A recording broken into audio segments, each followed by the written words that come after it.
আসসালামু আলাইকুম, back to my channel শাশুড়ি বৌজুঠির মধ্যে সবাইকে স্বাগতম। সকাল সকাল ছেলেকে কোচিংয়ে দিয়ে আসলাম আর মেয়ে পড়তেছে। আর এইখানে রান্না বসিয়ে দিয়েছি আর সকাল সকালই তরকারি কেটে কেটে রান্না বসিয়েছি। এখানে শসা দিয়ে ডাল দিয়ে রান্না করতেছি আর এখানে মূলা কচুর গাঁঠি দিয়ে পুঁটি মাছ ভেজে আর সাথে বড়াও দিছি, খেসারি ডালের বড়া ভেজে নিছি।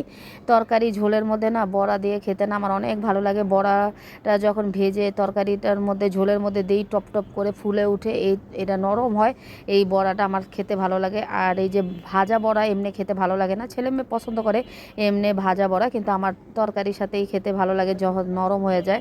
আচ্ছা যাই হোক, তরকারিটা রান্না করা শেষ আর এখানে চুলাটাও মুছে ফেলেছি। এই যে ডাল দিয়ে শসা দিয়ে রান্না করেছি, তারপরে মূলা দিয়ে তরকারি দিয়ে রান্না করেছি আর সব কিছু করে ঘর বাড়ি গুছাতে চলে আসলাম। আর পুরা ফার্নিচার প্রতিদিনই পরিষ্কার করি আর এত ধুলা হয়, আসলে রোডের উপরে ঘর তো এই জন্য এত ময়লা হয়। আবার পাশে বাড়ি বানাচ্ছে সেজন্য আরও বেশি ময়লা হচ্ছে। তারপরে এই যে এই দুনো ঘরের ফার্নিচার মুছে ফেললাম পরিষ্কার করে, একেবারে প্রতিদিনই চকচক করে রাখি, তারপরও প্রতিদিনই বালু বা ময়লা আসে এই ঘরের মধ্যে। তারপরে এই যে এই ঘর ওই ঘর দুনো ঘরের খাটকুট গুছিয়ে ফেলেছি, এখন খালি ঘরটা মুছবো। আর ঘরটা মুছলেই তারপরে গোসল করে নামাজ কালাম পড়বো, একটু রেস্ট নিব। আর আজকে একটার মধ্যেই সব কাজ হয়ে গেছে, পুরা বাড়ি কিন্তু ঝাড়ু দিছি। এই যে এইখানে তো মনে করেন আমি ঘর মোছার পানিও নিয়ে আসছি আর টেবিলটাও মুছে ফেলেছি। তারপরে এই যে ছাদ, তারপরে নিচে সব কিছু প্রতিদিনই ঝাড়ু দেই। ধোয়া মানে কি বলবো, এত বালি এত বাতাসে সব বালু উড়ে উড়ে। আর এখানে ছেলের অনেকগুলো জুতাগুলো একটাও ছিঁড়া না, সবগুলো জুতা নতুনই, ওর নানা কিনে দিয়েছিল, প্রতি বছরে 2-3টা করে দিত। আর এই জুতাগুলো রয়ে গেছে, এগুলো সব মানুষকে দিয়ে দিব, কারণ ওর পায়ে আর এখন হয় না, ছেলেটার পা বড় হয়ে গেছে আল্লাহ দিলে মাশাল্লাহ। তারপরে এই যে ঘর মোছার এটা নিয়ে নিলাম, এখন ঘরটা মুছবো। ঘরটা মোছা হয়ে গেলেই আমার কাজ শেষ। তারপরে গোসল করে আসবো, কাপড় চোপড় ধুয়ে নিব। তারপরে গোসল করে কাপড় চোপড় ধুয়ে একটু ঘুমিয়েছিলাম, এখন প্রায় 5টা বাজে। আসরের নামাজটা পড়ে যাব ইফতার আনতে। তারপরে এই যে চলে আসলাম ইফতার নিতে। আর এখানে অনেকগুলো, আজকে কিন্তু ঘরে কোনো কিছুই বানাইনি, আজকে একটু রেস্ট নিলাম, দুপুরবেলা ঘুমিয়ে গেছিলাম। তারপরে এই যে অনেকগুলো ইফতার কিনে নিলাম বাইরে থেকে, নিয়ে এখন বাসায় যাচ্ছি। আর এখন অনেক সময় আছে, হোপায় 5:30, মাত্র 5:30 বাজে।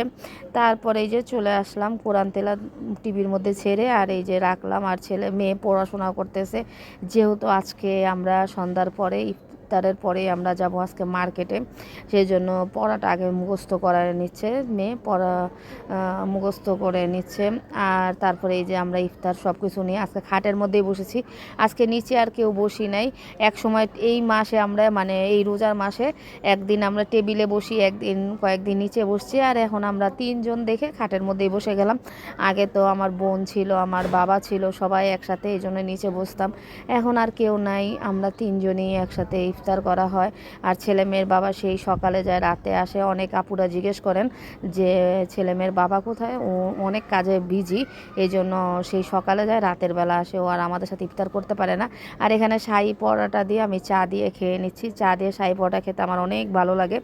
তারপরে ইফতারের পরে যে খাবারগুলো বেঁচে গেছে কয়েকটা মানে যতই আনি না কেন আল্লাহ পাক বরকত দেয়।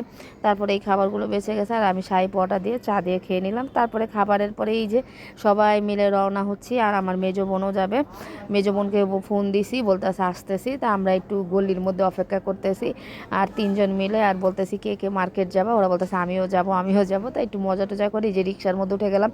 আর কি বলবো, রাস্তাঘাট এত ভাল লাগতেছে, চারিদিকে লাইটিং আর লাইটিং, প্রত্যেক মার্কেটে লাইট দিয়ে ভরা, ভালোই লাগে, জমজমাট। আর মার্কেটগুলো এত ভিড়, কি আর বলবো, মানে বিপদে পড়ে গেছি। এই